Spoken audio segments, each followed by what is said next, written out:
start with the prayers. Om Sahana Bhavatu Sahanau Bhunaktu Sahaviryam Karavavahai Tejasvinavaditamastu ma vidvishavahai. Om Shanti Shanti Shanti.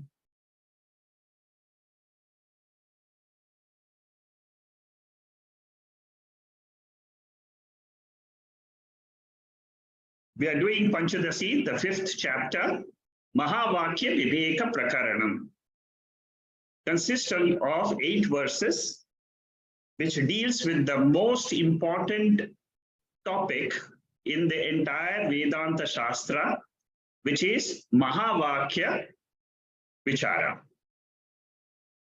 This is the ultimate teaching from a guru to his disciple.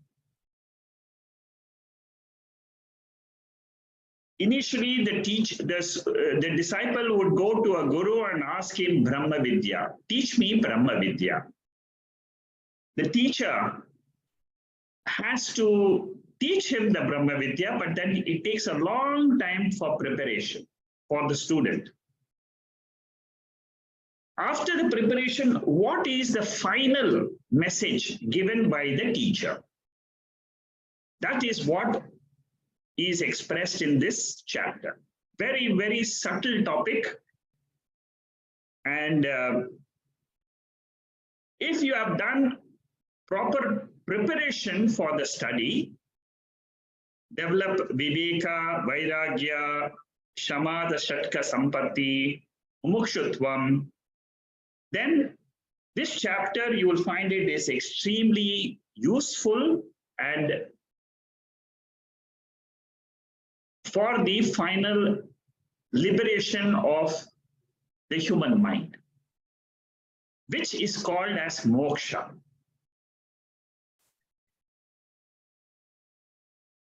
The subject is extremely subtle. So don't worry if you find that you are able to grasp a little bit, but not in such a big detail as what the Upanishad wants you to grasp. Because all of us are in this spiritual journey. This is what this is teaching is the end of the journey, what you'll realize. If I know the destination, it's good for me. Because then I know, okay, I'm still on the road. I'm still I have to cover a few milestones. And when you reach the destination, you will definitely come to know that I have reached the goal. And this is what each one of us has to attempt while listening to these talks. I'll go now straight to the slide number 37, where we stopped last week. We are doing the second verse of this chapter. And what does the second verse say? The second verse says that this Chaitanyam, consciousness, is in all living beings.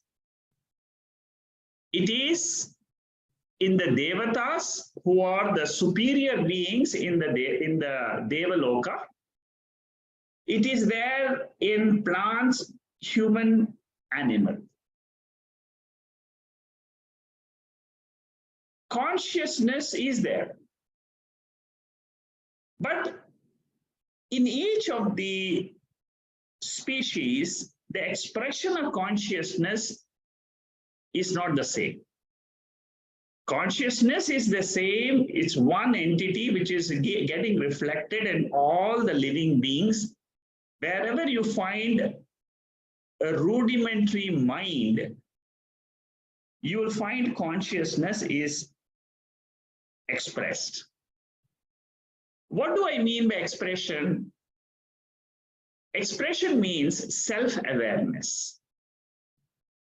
The awareness in a plant, awareness in an animal, awareness in a human being, and awareness in the devatas are different categories. Because the equipment, the mind equipment is different. The light is the same.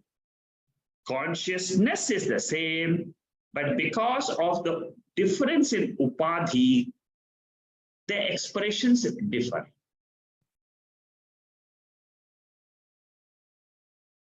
Finally, what does this verse say?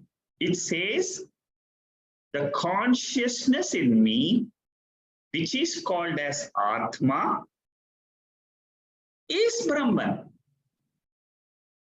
Is the total consciousness in all the bodies, living beings in the entire cosmos. So this is a Mahavakyam. It equates a Jiva, Jivatma with Paramatma. Paramatma means what? It is the highest creator of the whole universe. I am a small creator. I can only do small things because my mind is limited. What about Paramatma, the creator? He has got a superior equipment. For him, the whole equipment is what? The whole universe is his equipment.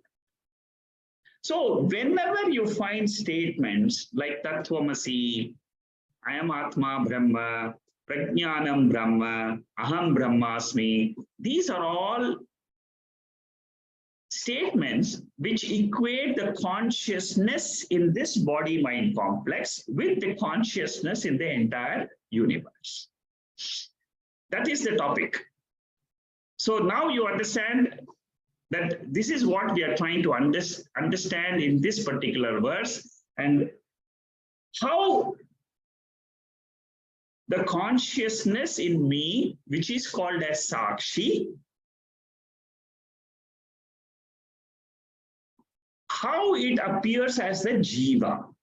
That is the topic we are going to start today. There is one consciousness. Consciousness is called as Prajnana. It appears as the Sakshi as well as the Jiva. What is the Sakshi? Sakshi means the consciousness by itself.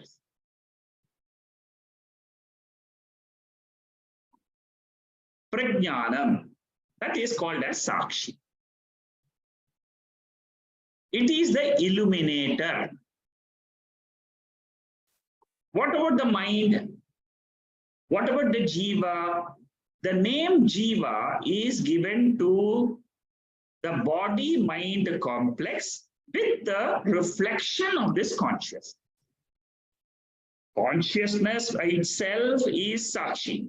That is what we are in the sleep state.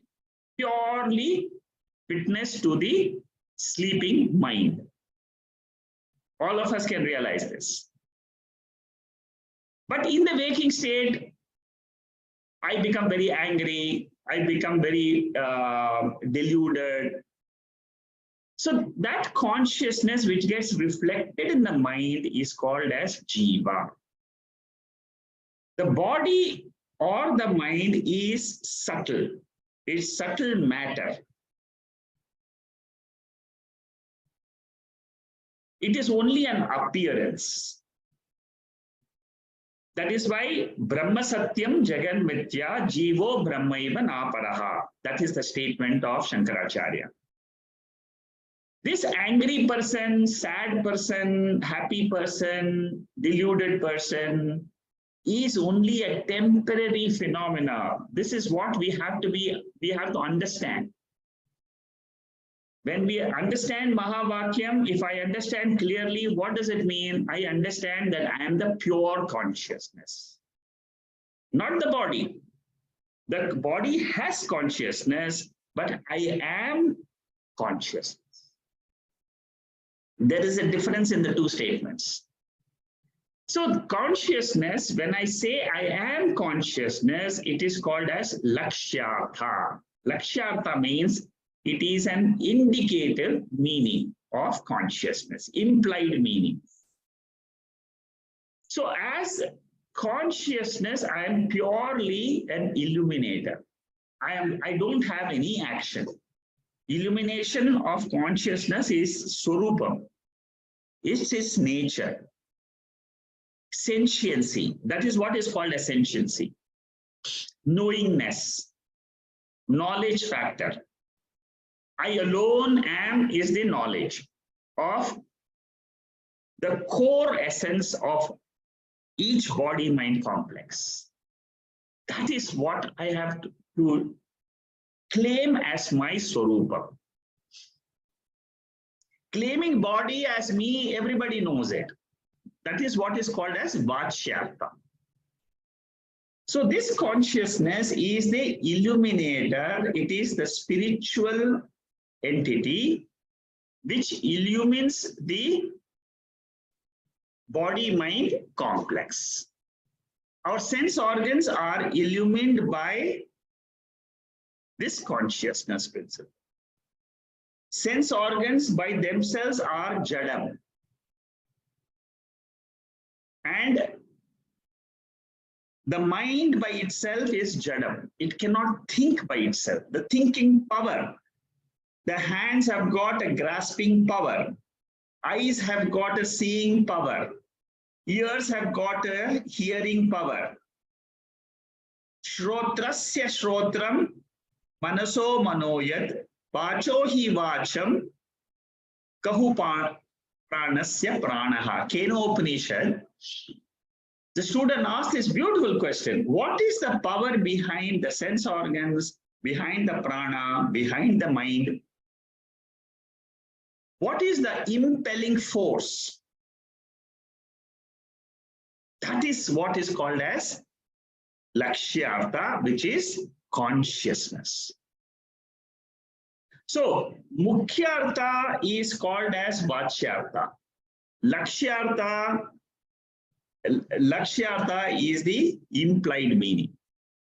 So, when I say I am, suppose you say I am, I has got two meanings. One is I am a spiritual being.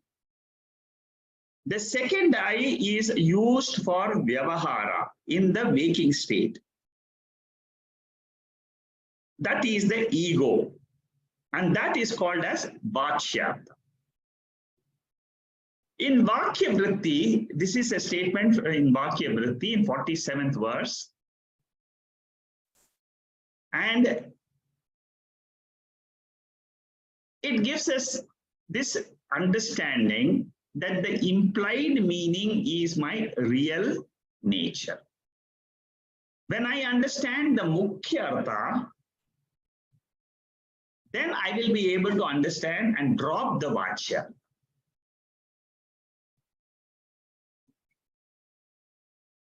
What are the different examples of this vachyartha? Suppose we say, these are common examples. I'm going to give you, I'm going a little bit deep in our language and how Mahavakyam is expressed and what is the technical nature of Mahavakyam. I'm getting slowly deeper into it. This is the way Mahavakyam is analyzed. Suppose we say the red runs. The red horse runs. That is what we mean. So red horse running is an indicative meaning. Red runs means it is the vachyartha. But color cannot run. In my mind, what do I take in my mind is, oh, the red horse is running. And it is going to win the race. There are other color horses, but this tawny color is going to win the race. It is winning, it's running very well. So similarly, Prajnanam Brahma, when I get this, when I read this, when I hear this word, Prajnanam Brahma, How should I take the meaning? I should not take the Vachyartha. Vachyartha, I means what? I means Vachyartha is the body. Body cannot be Brahman. Body cannot be infinite. Body is limited. Brahman means it is the consciousness in this body which is being referred.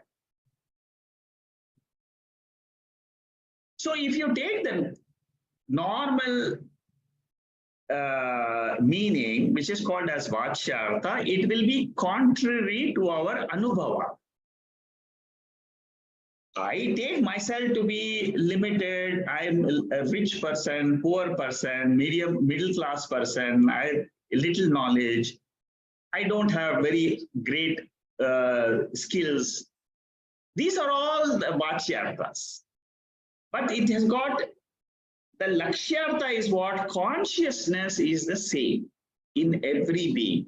That is what I should take it. And that is the subject matter of Vedanta. Upahita Chaitanyam is Lakshyartha. Visishta Chaitanyam is Vachyartha. Last week I had explained to you what is Upahita Chaitanyam. Upahita Chaitanyam means it is an indicative, implied meaning. The consciousness which is enclosed in the mind, that is called as Upahitam, enclosed. That consciousness is the illuminator of that mind. When I say I am angry, I is pervaded by the mind. It is Guna Visishta Chaitanya. I take the guna of the mind, I attach to that guna, and then I pervade the guna, I take that guna as myself. That is what is called as Vachya. I'm going to go use these terms so that you also get familiarized with all this. When you come to Shastra, you always talk about Lakshyartha, which is the nature of Chaitanya. Who illumines the Jiva Bhava? That is the Lakshyartha. What is the Jiva Bhava? Vachyartha. Vachyartha is the direct meaning. Lakshyartha is the indirect meaning. You must get familiar with this, because when you sit in meditation and you want to know who you are, you have to drop the Vachyartha and you have to take the Lakshya. That is the methodology of using the Mahavakya to know who I am. Vedanta has a process, a technical process of revealing the truth, which cannot be revealed by words. But still, the methodology employed by Vedanta is so powerful, all of us can realize our true nature as Prajnanam Brahman. So we take the Antakaranam, Upahita Chaitanyam, enclosed consciousness in the mind, and then what we do? We drop the mind and retain the consciousness. That is the exercise we all have to do. This is what is the Mahavatya process. This process is called as Bhaga Tyaga Lakshana. In all the Upanishads, they follow this methodology called as Adhyaropa and Apavada.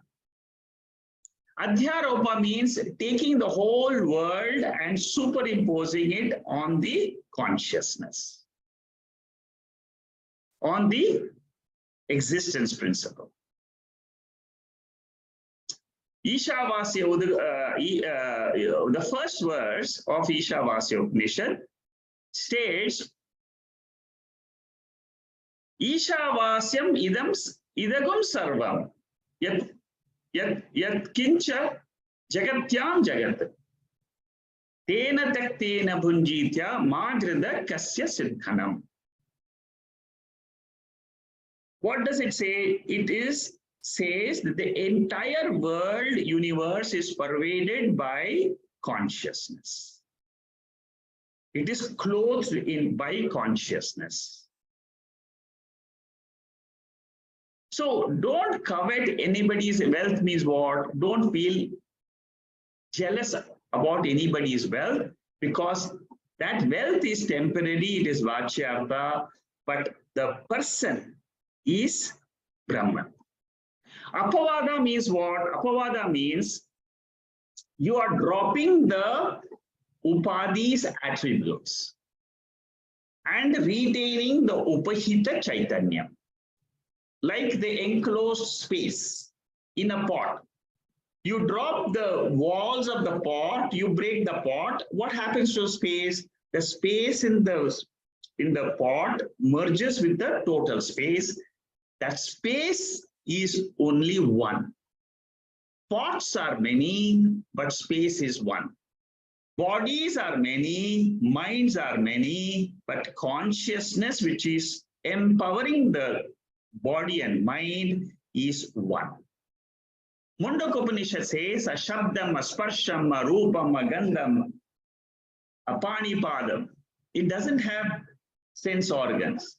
It doesn't have karma indriyas. It doesn't have mind. What doesn't have? Consciousness. But it is behind all the minds. It is behind all the sense organs. Because without that, the sense organs are jada. So when you understand, this is the verse, Ashabdam, Asparsham, this is very, very beautiful mantra from Mundaka Upanishad, very useful for our meditation. So in the seat of meditation, you can take this mantra, number 15, and say that I am not the sense organs and their sense objects, but I am the consciousness which reveals all the sense objects. When you do this, what happens? And practice this. It is not just one time you do this exercise. It's a regular practice, because for years together, for births together, I have taken myself to be the body mind. I have to erase that vasana, the impression in my mind that I am the body. It takes a long time, but we should be in the path. So the goal is prajnanam brahma. It is not vachyartha, it is lakshyartha. It is everywhere, every time, it is the same consciousness. It doesn't change. Nirvikara sarupaha. Samam sarveshu bhuteshu tishtantam parameshwaram vinashyasya vinashyantam yapashyati sapashyati. 13th chapter, 28th verse. There is a series of verses which reveal the Atma in Bhagavad Gita, 13th chapter. All are meditative verses. It is the Supreme Lord. That consciousness is called as the Supreme Lord. That is the Lord Krishna in human form. But without the human form, who is Lord Krishna? It is conscious. It is Brahman. As Lord Krishna, he is limited with the body and mind. He is the teacher of Arjuna.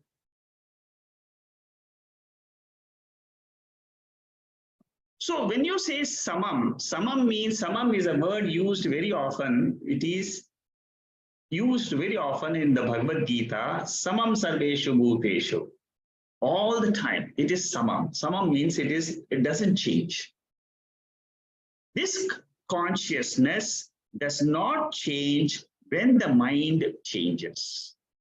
When I have desires in the mind, the consciousness, the illuminator of the desires, illuminator of the angry thoughts, jealousy thoughts, is the same, it doesn't change. So when I change the focus from the body-mind complex to the consciousness, then that is what is called as Nishtha in Mahavakyam. I'm able to differentiate the Visishta, that means I'm able to differentiate the pot from the space. The space is one, which is the Upahita Chaitanyam, but the pots are many.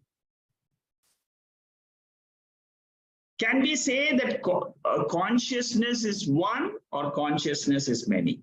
Upanishads clearly says, Ekam eva advitiyam Brahma.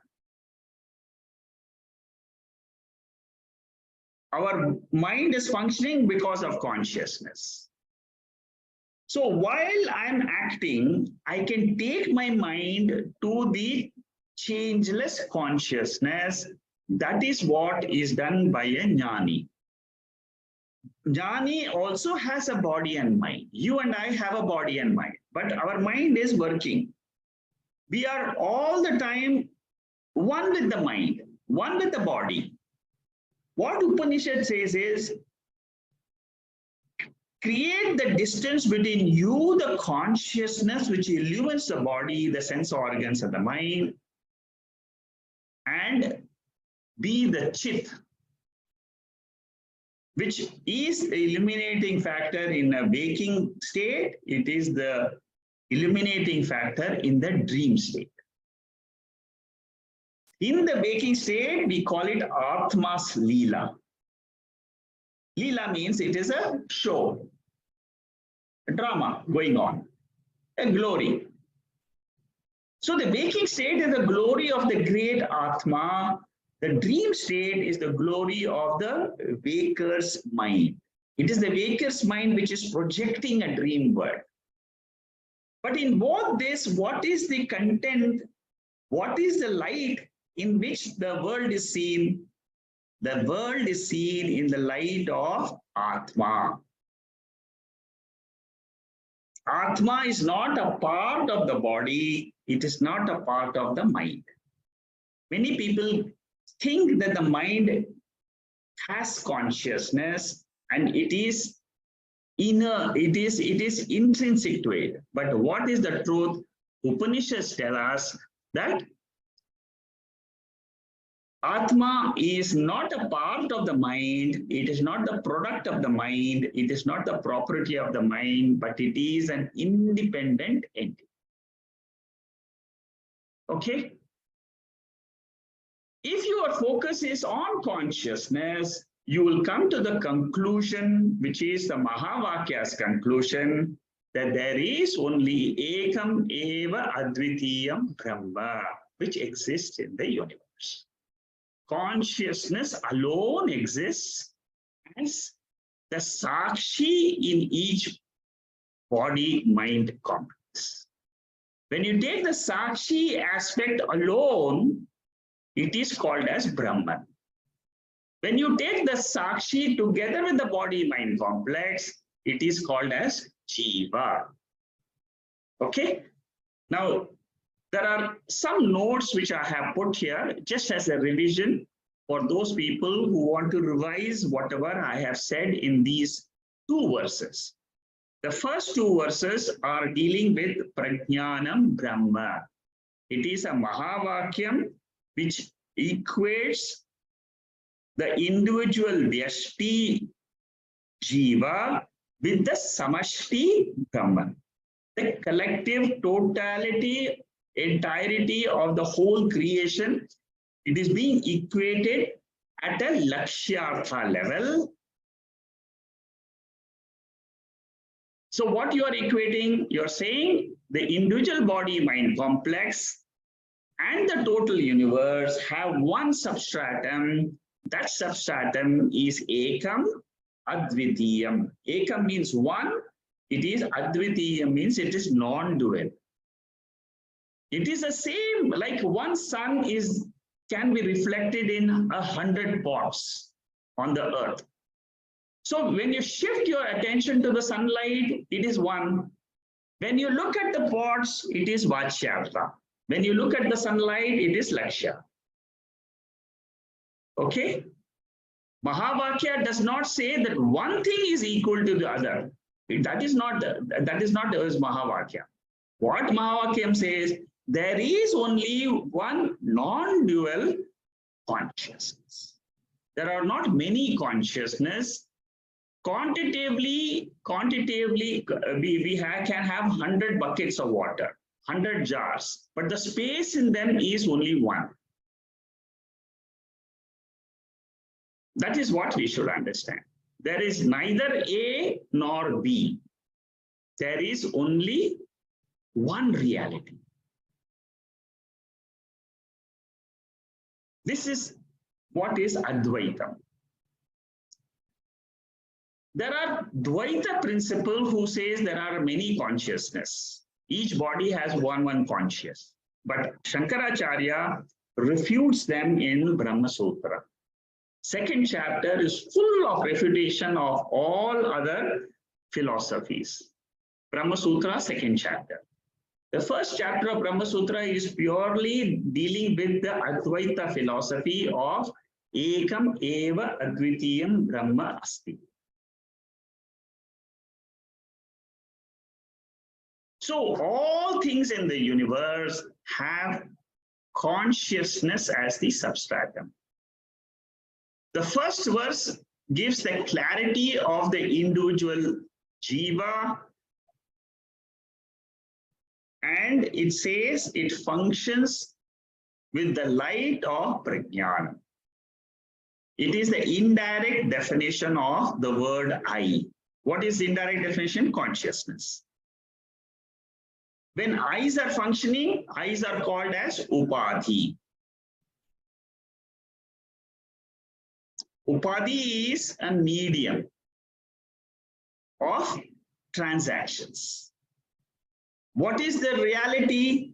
You must differentiate between upadhi and upahitam. Upahitam means enclosed consciousness. Upahitam is the reality. This consciousness is not an attribute. It is not a part. It is the enclosure, which is called as Sakshi. The body is called as Karyam. The instrument, the sense organs of knowledge and action are called as Karanam. They have prana, which maintains the body. And there is an Antakaranam, Bahishkaranam and Antakaranam. Bahishkaranam means external sense organs. Antakaranam means internal organ. Internal organ is the mind, intellect, memory, and ego. Sanghata, Karya Karana Sanghata. All these sense organs are put together for this Jiva. Prajnanam plus Karya Karana Sanghata is Prajnanam. Purnamada Purnamidam is Purnam. We have this mantra which we chant all the time. It refers to the Purna Atma. It refers to the Purna consciousness. What does this Purnamada mantra indicate? Purnamada indicates that this whole Jagat, it is coming from that Purnam Brahma. It exists in Purnam Brahma and it merges back to that Purnam Brahma. So when you negate the word, what remains? That Purnam Brahma alone remains, because it is not limited by time, it is not limited by space or objects. This mantra is a very, very important, very subtle mantra. You can appreciate the meaning of this when you have gone through the entire meaning of Upanishads. When you have studied the Upanishads, one full Upanishads you study, and then you chant this mantra, you will understand this mantra inside out. This mantra can be the best mantra for meditation because you must understand the meaning. When you meditate with the understanding of the mantra, it becomes your nature. Okay, Visheshna and Upadhi I've already explained, so I won't go into the depth of this. Visheshna, Upahitam, these are technical terms I have already explained to you before. Jiva and Sakshi, Jiva is Vachyartha, Sakshi is Lakshyartha. Jiva is with the body-mind complex. Lakshyartha is the infinite consciousness I've explained before. And the oneness we are talking about is with reference to the consciousness, we are talking about oneness, not with reference to the body and mind. Therefore, if you don't go through a proper understanding of the Mahavakyam, you will not understand the depth of Upanishads. Very important is to understand Mahavakyam under a guru. A guru has been taught by his own guru. And his guru was taught by his own guru. So it is a tradition. So Vedanta is a tradition followed by one guru, disciple. Similarly, when you teach others, you become the guru. You become the carrier of this message to the next level. So pot space and total space. Space is a very beautiful example to realize our nature because it is the first element which is born out of Atma. Space.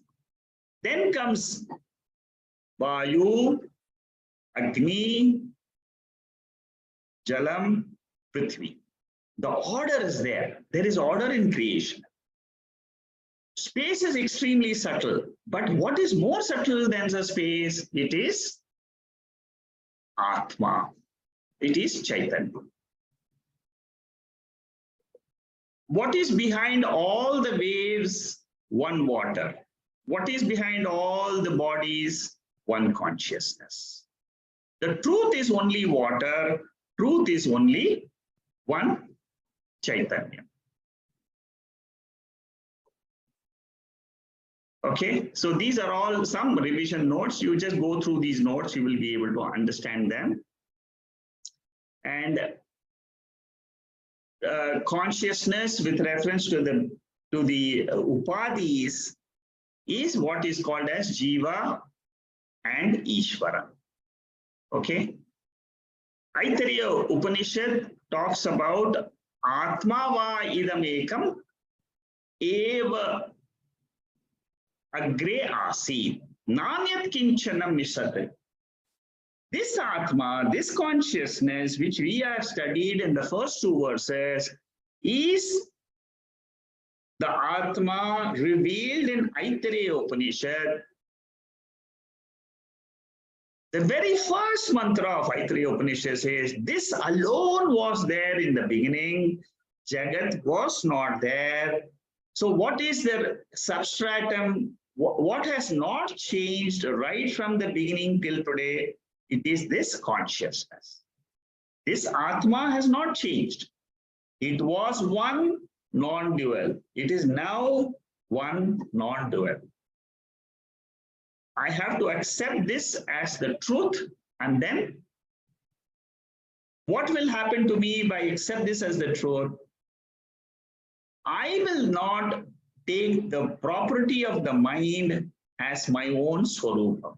That is the real problem for all of us. So we reject the body-mind complex. We own up Brahman as my swarupa. This Mahavatya gives the akhanda artha. Akhanda artha means it is one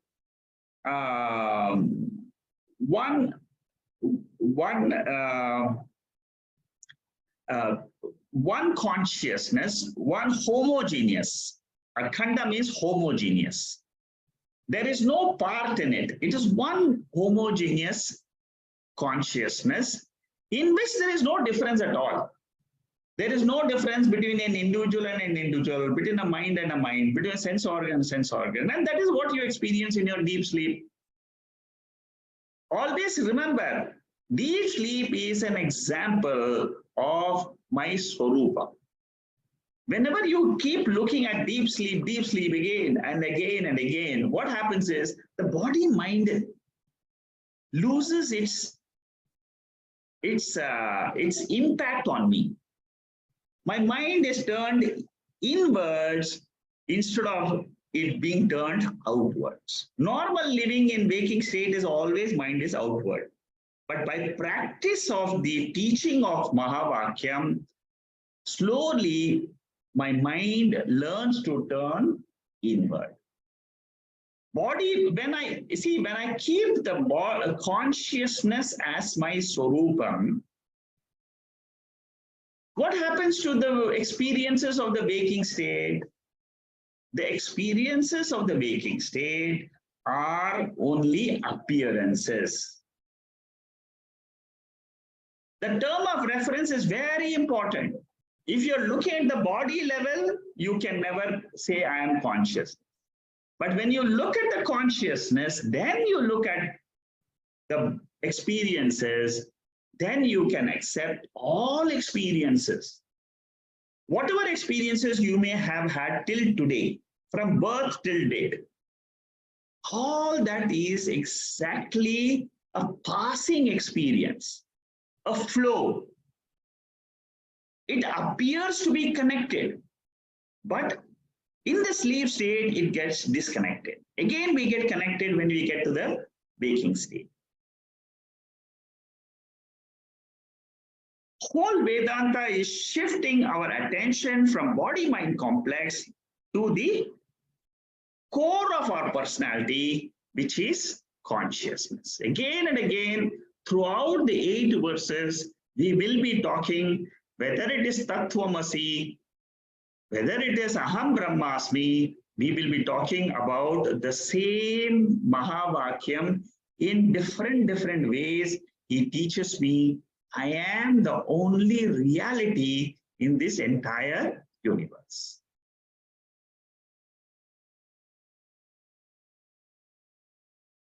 Some more points are given as a revision.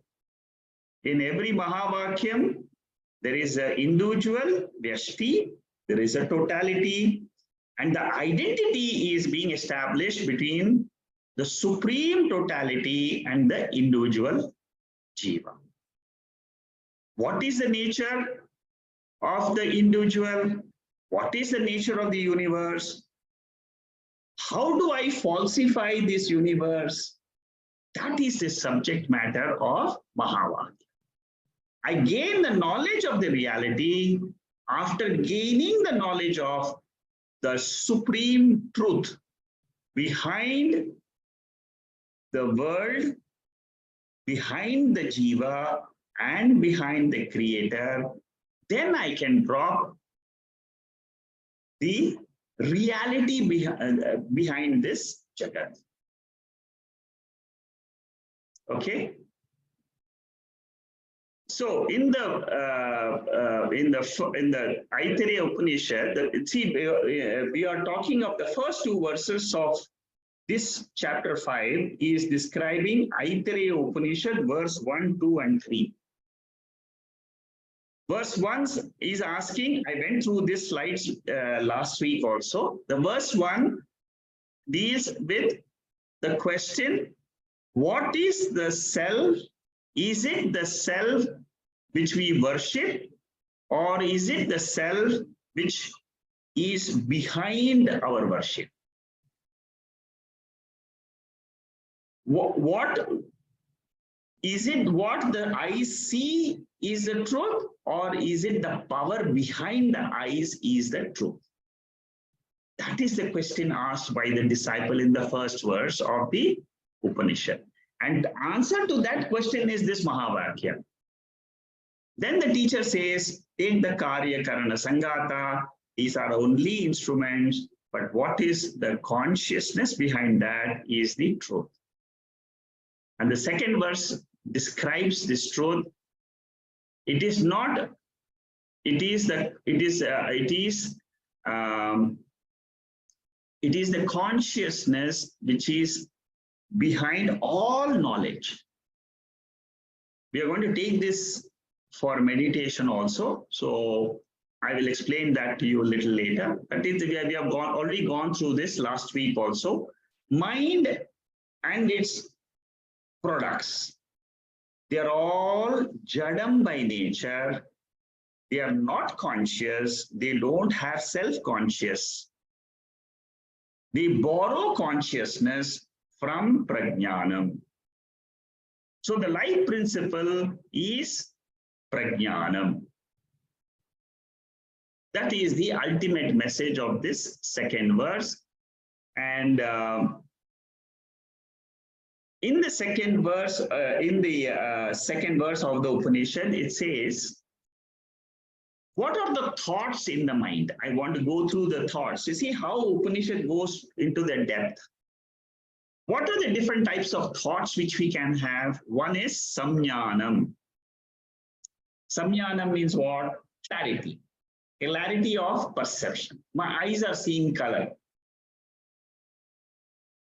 My ears are hearing the sound. Ajnanam means it is ignorance. Vijnanam means wisdom. What do I mean by Vijnanam, wisdom? I understand the differentiation. I can discriminate between the properties, the attributes. That is also, for example, I can understand the color, yellow color, rose color, flower, white lily, white jasmine, red rose. I can understand. That is what is called as Vijnana. When I understand consciousness is different than the property of the mind, like the property of the mind is different attributes of the mind. That discrimination is called as Vijnana. The color makes the cloth look red, blue. The color. If I can differentiate the color and the cloth, that is called as Vijnana. Prajnanam means intelligence, comprehension. Medha means retentive power of the mind to remember things. What happened 5 years ago? I can retain. I can repeat the mantra again and again. Memorization and then retention. That is what is called as Medha Shakti, is retentive capacity. Now that is a capacity of the human mind. It is not consciousness. Consciousness is the power behind it. Like the consciousness is the power behind the instrument called as the ear. The consciousness is the power behind the instrument called as the eye. Consciousness is the power behind the hands, instruments which can grasp. Drishti, vision. Suppose I may have able to get an insight about the glories of the Lord. That is also a product. It is an attribute in the mind. Dhriti, fortitude. One-pointedness.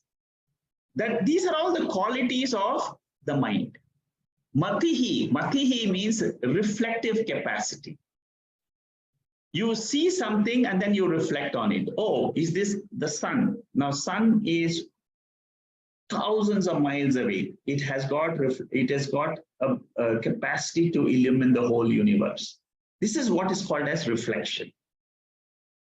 Manisa, independent thinking. That means I can think independently on a particular topic. These are all the different aspects of the mind, but all these are illumined. What is the mantra's essence of the mantra? All these are what? only objects of consciousness. Smriti is memory. I remember my grandfather. It is a memory of some thoughts which happened in the past. I'm bringing it back. But illumination of that memory is done by consciousness. Kratuhu. Kratuhu means firmness, resolution. I'm very resolved that I will complete my MBA program. I will complete this task. That resolution is what it is called as kratuhu. These are all different terms used in this mantra, the second mantra. Kamaha. Kamaha means wanting. Again and again desiring the object which I don't have. Vashaha is ambition, passion, lust. All these are what? These are all mind, the different aspects of the mind. Mind means antakkara. Firmness belongs to the intellect, the doership, intellect. But the awareness, the power behind all this is prajnanam. So, memory is also prajnanam. Dridata is also prajnanam. They are names of the same one power. That is what is the revelation of Aitareya Upanishad. Not only the Guru reveals that it is one power which is expressing as this, all this in the mind. Aitareya Upanishad says this power is one, ekam, advitiyam, non-dual, because it is the same power in all the living beings, be it a devata shariram, be it a purusha shariram, be it a shariram of animals and plants. Bodies may be different, but the power behind them is one. Without that power, the body cannot be even called as a body. It is only Panchabhutas. Verse number 1 says, who am I? Prajnana. Verse number 2 of this what we have finished today, it says, what is the role, what is the function of prajnanam? How does it express in our day-to-day activities? It illumines the intellectual capacities. It appears as the mind. It appears as the ego. It appears as the sense organs. It appears as the body. What exists alone is this consciousness or Sat principle. Pacharambanam vikaro namadeyam. What about the rest of the world, which we call it as Jagat? It is only a name, form, and function. Existing where? In the tip of my tongue. That's all. If I remove this, what happens? I am only focusing on the reality. Whatever we may speak, it is only Pacharambanam Vikaro Namadheyam. Name and forms are changing, functions are changing, words are changing, but the power behind the words is the same. Just like there is one lump of earth behind all pots, similarly, there is one consciousness behind all the bodies. When I look at the pot, it is Vachyartha. When I look at the space in the pot or the clay from which the pot is being made, then my attention is Lakshya. Okay? Vachyartha is false. Body, mind, ego is an appearance. Lakshyartha, the Chaitanyam, is the reality. And this is what in the third mantra of Aitareya Upanishad, the Mahavakyam, Prajnanam Brahma, the last two words of the third verse of Aitareya Upanishad clearly says that this whole universe, which is denoted as Brahman, is nothing but Atma Prajnanam. This is why it is called as Mahavakyam.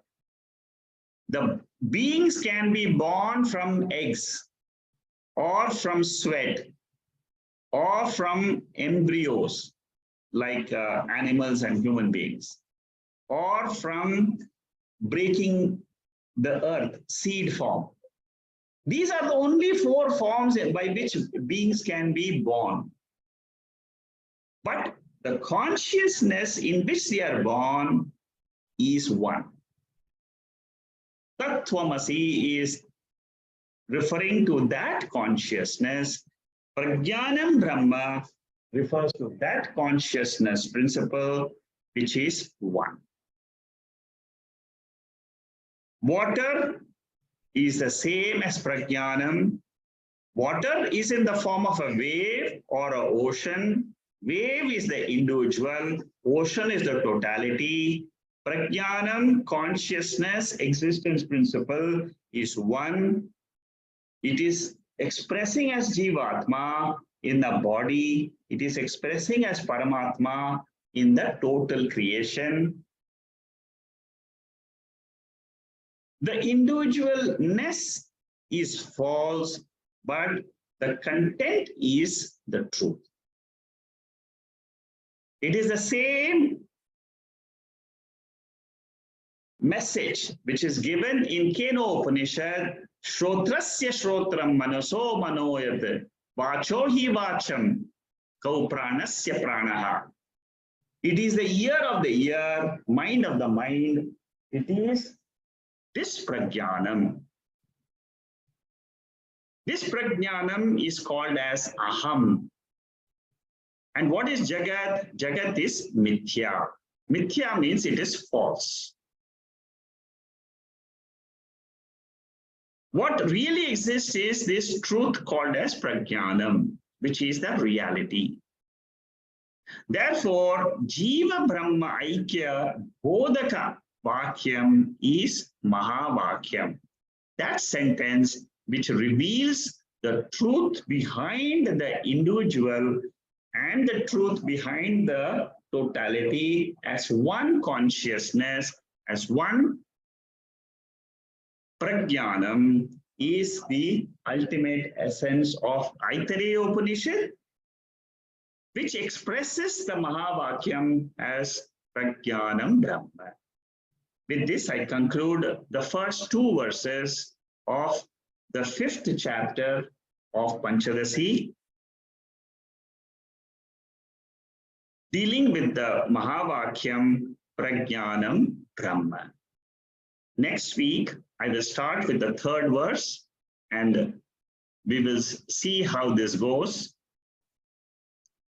And the next verse, 3rd verse and the 4th verse deal with Aham Brahmasmi, which comes in Brihadaranyaka Upanishad. Okay? Out of 8 verses, we have finished 2 verses, then we'll continue with the balance verses. So next week is going to be a 2nd Mahavakyam, Aham Brahma Asmi. With this, I close the Panchadasi session.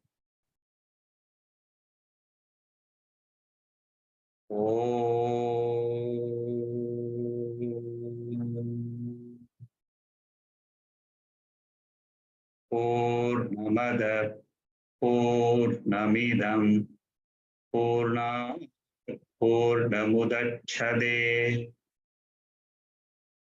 Purnasya Purnamadhaya Purnamevavasishyade. Om Shanti Shanti Shanti. There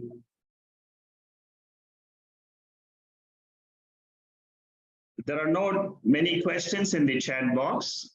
So if you have a question, Shanmugam has unmuted you. So you can unmute yourself and you can ask a question. Hari Om. Yeah. Actually, yes, I understand to some extent. Yes. But I need some more clarifications, some more emphasize how this Aham Brahmasmi or Prajnanam Brahma, yes, Jnanam, how it is becoming Prajnanam. Okay. See, this Prajnanam, how it becomes Jnanam? You see, that's your question. It becomes Jnanam over a period of time. Our mind is extroverted today, and it doesn't have the strength to accept the knowledge as the reality behind the whole universe. This knowledge of Prajnanam as my nature is extremely subtle. It is not easy. This will come. This is the goal to be reached. Yeah. As long as you understand that, as long as you understand the destination, that the goal is, I am ever free. The goal is what? What is the Upanishad is telling me? Upanishad is telling me that whenever I say aham, I, it can refer to the body or it can refer to the consciousness. Prajnanam. Prajnanam is another word for consciousness or awareness. Awareness is the ultimate thing in the universe. The whole, you see, you must keep the Tattvabodha, the basic definition of Atma in your mind all the time. Okay. Whenever you want to analyze yourself, immediately the first thing which should come to your mind is, I am not the body. Body, mind, intellect. I am not the three sharirams. Yeah. The gross body, subtle body, causal body. I am not the five koshas. Manomaya kosha, Vijnanamaya kosha, Anandamaya kosha. These are all experiences. These are all anatma. Yes. I am not the whole waking state itself. That is the highest, which is described in Mandukya Upanishad. So the entire three things, that means the three bodies, the five koshas, the three states of the mind, all of them is what? Anatma. They are not Atma. Yes, sir. When I start analyzing the I, the aham, I analyze these three things.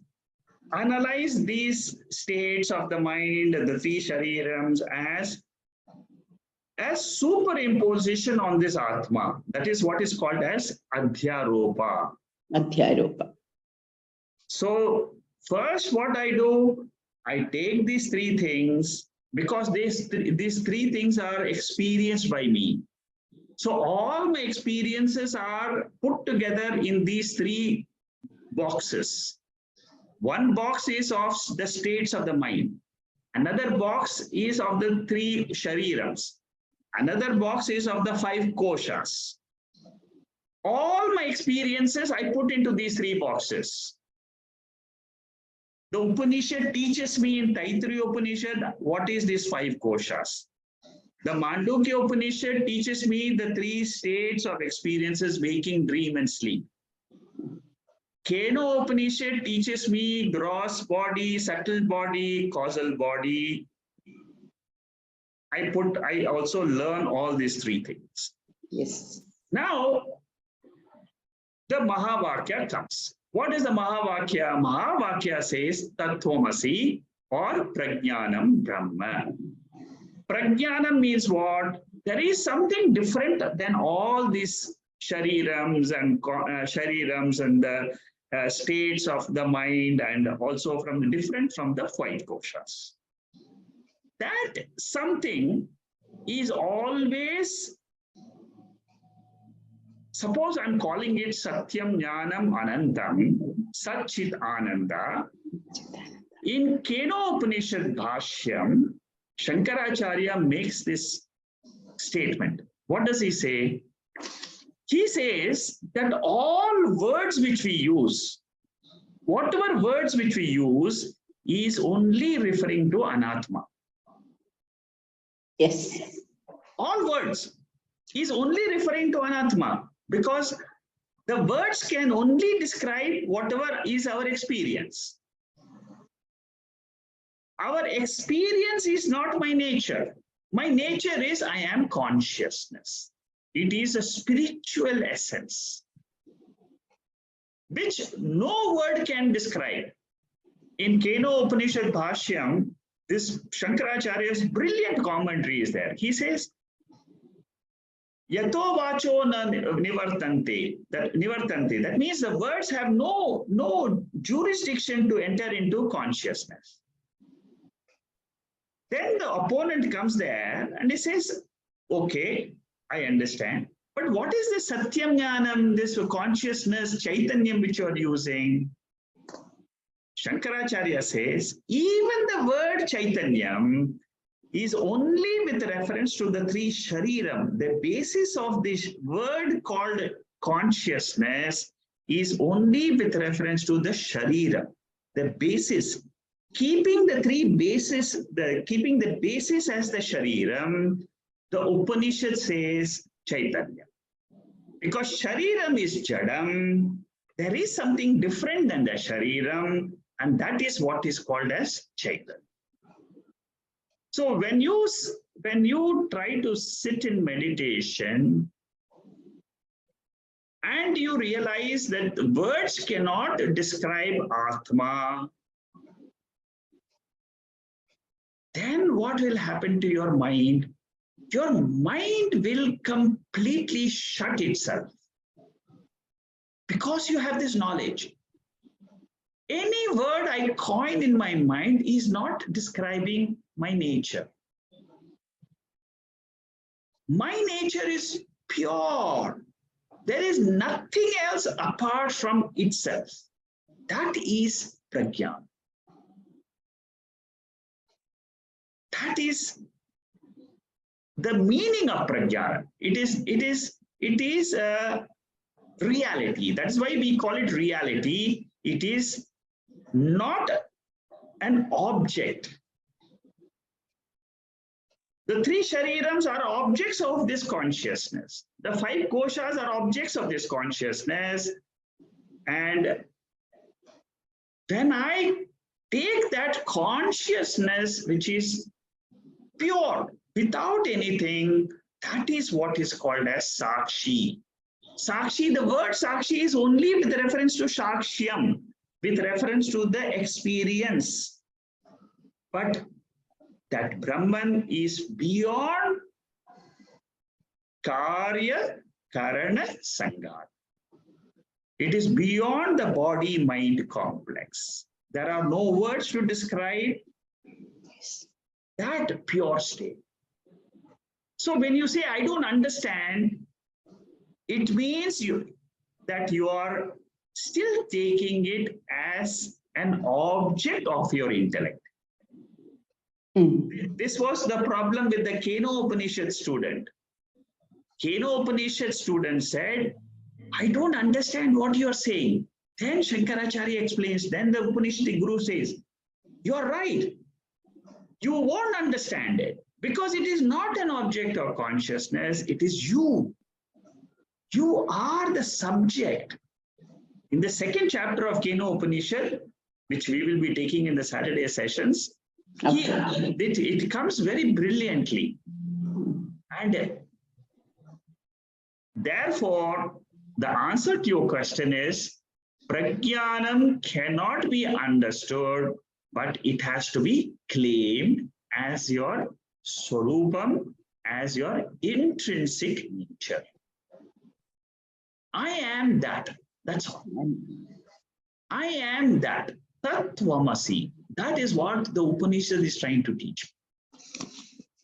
Whatever it is that cannot be described. And this is the way the Upanishad describes it. You see, that is the beauty of the tradition. The teacher says, this is how my guru taught me. I understood it. Even though words cannot reveal it, but by the process in which the Upanishad teaches, you can reach the core of your personality. For you, it is clear. You may not be able to explain to others, but there are students who say, I understand whatever the Upanishad is saying as the truth. When that realization comes to you, your study is over. Then it is only a question of nishtha. Nishtha means what? I only keep on thinking that that is my nature. Whatever is my experiences which come in the waking state, it will come, it will go. It will come, it will go. I am not bothered. I am not affected by it. I am ever free. What is the meaning of I am ever free? Ever free means I'm not affected by it. It will be there. It will go away. That is the meaning of Nitya Shuddha Chaitanya. I know I am free. I am Nitya Muktaha. Muktaha means what? That is my nature. Knowing my nature, I become free. Knowing my free nature, which is Nitya Muktaha. Nitya Mukta means I'm not free just because I have, see, the Upanishad only reveals my nature. That's all. It only tells me I'm not the body mind, I am that something which is always there. Okay, this is the beauty of Upanishads. It is surrender to Guru, Vishwasam, yes, surrender with pure Shraddha. Yeah, Shraddha is the number one quality of a disciple. Yeah. Complete faith in the Upanishad. I will go through the study. What happens to my mind, I don't care. I will listen. My only job is to listen. Let the thought, let the Upanishad do its job. And it will do its job, it will make you pure. And one day you will say, I have learned and I am fulfilled in life. And the Mananam of Upanishads, what we are studying, what we have studied. Yes. Yeah. Okay, that's good, Ajita. I'm glad you asked this question. Thank you. Yeah. Anybody else has any other remark?